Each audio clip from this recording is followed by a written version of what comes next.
Ramachandrapuram division పరిధిలో స్వాతంత్ర దినోత్సవ వేడుకలను బీజేపీ పట్టణ అధ్యక్షుడు నర్సింగౌడ్ ఆధ్వర్యంలో ఘనంగా నిర్వహించారు. ఈ సందర్భంగా నర్సింగౌడ్ మాట్లాడుతూ దేశ రాష్ట్ర ప్రజలకు రామచంద్రాపురం డివిజన్ ప్రజలందరికీ స్వాతంత్ర దినోత్సవ శుభాకాంక్షలు తెలిపారు. మహనీయుల త్యాగాల ఫలితం మనకు లభించిన ఈ స్వాతంత్రం ఊరికే రాలేదని, ఎందరో మహానుభావుల త్యాగాలు కృషి వలనే ఈ రోజు మనం అందరం స్వేచ్ఛగా ఊపిరి పీల్చుకోగలుగుతున్నామని కొనియాడారు. హర్ఘర్ తిరంగా స్ఫూర్తి గతంలో జాతీయ జెండా ఎగురవేయాలంటే కేవలం ప్రభుత్వ కార్యాలయాలు లేదా అధికారులకే పరిమితమయ్యేదని, కానీ ప్రధానమంత్రి నరేంద్ర మోడీ హర్ఘర్ తిరంగా పిలుపుతో ప్రతి సామాన్య పౌరుడు కూడా జెండా ఎగరేసే హక్కు స్ఫూర్తి పొందారని ప్రధానికి ధన్యవాదాలు తెలిపారు. ఈ కార్యక్రమంలో బీజేపీ నాయకులు అనిల్, మోనీష్ తదితరులు పాల్గొన్నారు. మన దేశ ప్రజలకు, రాష్ట్ర ప్రజలకు, అలాగే మన డివిజన్ రామచంద్రపురం 268 డివిజన్ ప్రజలందరికీ కూడా 80వ స్వతంత్ర దినోత్సవ శుభాకాంక్షలు.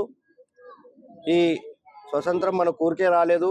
ఎందరో మహానుభావుల త్యాగం వల్ల, వాళ్ళ కృషి వల్ల ఈరోజు మనం అందరం కూడా ఇంత స్వేచ్ఛగా ఊపిరి పీల్చుకుంటున్నామంటే ఇదంతా మహనీయుల పుణ్యం వల్ల, మనం అందరం వాళ్ళ త్యాగాల వల్ల కూడా మనం అందరము ఇంత ప్రశాంతంగా ఉంటున్నాము.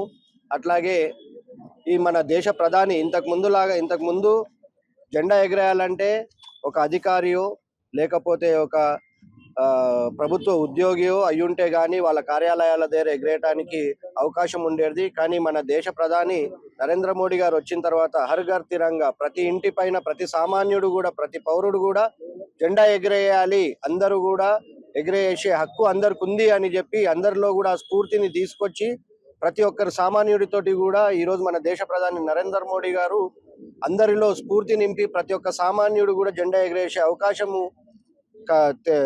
తెలిపి వాళ్ళకి కలిగజేసినందుకు కూడా వారికి దేశ ప్రధాని గారికి, గౌరవనీయులు నరేంద్ర మోడీ గారికి కూడా ధన్యవాదాలు, కృతజ్ఞతలు. మేమందరం కూడా కృతజ్ఞతలు కూడా తెలియజేస్తున్నాము. అట్లాగే యువత అందరూ కూడా ఈ ఒక్కరోజు దేశభక్తితో కాదు, ప్రతిరోజు కూడా దేశభక్తి నిండి ఉండాలి.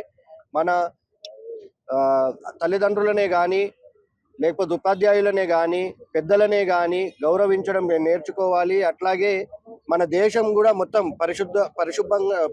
శుభ్రంగా ఉండి, అట్లాగే దేశ అభివృద్ధి కోసం కూడా మీరు మంచిగా చదువుకొని రేపు మంచి ఎదిగిన తర్వాత విదేశాలకు పోకుండా ఇక్కడ మన దేశం కోసం మీ కృషి అవసరం ఉంటుంది. కాబట్టి దేశ అభివృద్ధి కోసం కూడా మీరు అందరూ కృషి చేయాలని తెలియజేస్తూ ధన్యవాదాలు తెలియజేస్తాను.